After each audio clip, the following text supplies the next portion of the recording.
All right, guys, these are your Reader's Notebook pages 64, 65, and 66. Our first page talks about words with O-R and O-R-E, which are our spelling words this week. And all you're going to do is separate if it's O-R in this column and if it's O-R-E goes in this column. Now, if you notice these words, when you hear the sound or if you hear it in the middle of the word, it's spelled O-R, horn. You hear N at the end. If you hear it at the end of the word, that's when it's O-R-E. There's only one of them that doesn't follow that rule, and that's for, which that's not one of your spelling words, but score, or. The or is the last sound you hear in the word, so it's O-R-E. Fork, you hear or in the middle, so it's O-R, okay? Then you're going to write your own words down here. So pause to do that now, or you can wait and do it at the end, but I don't want you to forget. Then move on to page 65.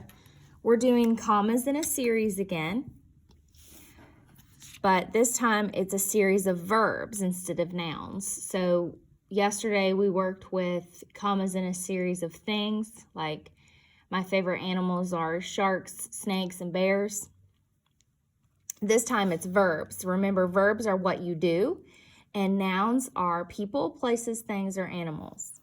A series of verbs is 3 or more verbs that appear together in a sentence. We use a comma after each verb in a series, except the last verb. So the same rule applies even though it's verbs. Hamster runs, leaps, and waves. We only have the commas here after the first 2 verbs. Look at the underlined verbs in the sentence. Write each sentence correctly. Put commas in the correct places. Chipmunk slips, falls, and cries. So here's our verbs that they've underlined for us. We need a comma after the first verb, the second verb, right before the and then we don't need one again. So then whenever you rewrite the sentence, you'll say chipmunk slips, comma, falls, comma, and cries, period. Number 2, hamster dashes, jumps, and helps. We need a comma in between dashes and jumps.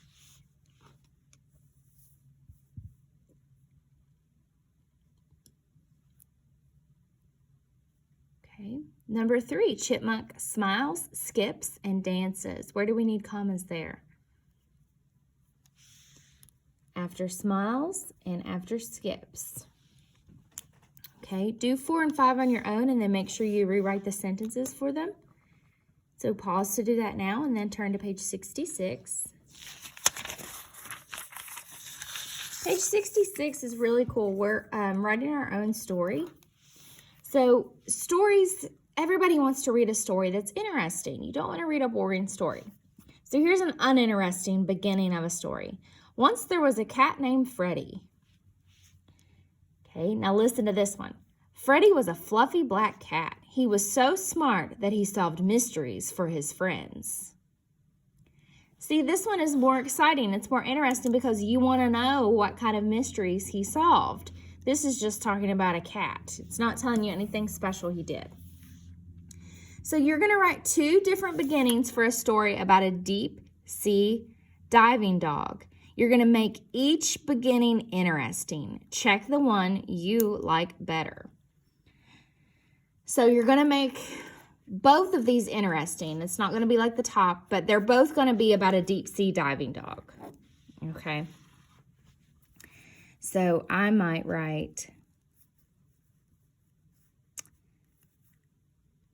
let's call her Lily.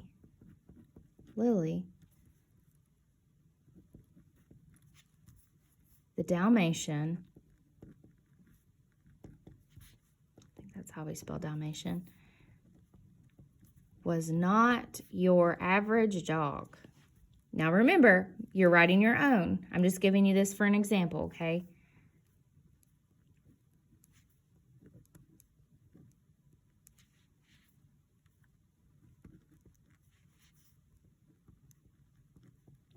She could dive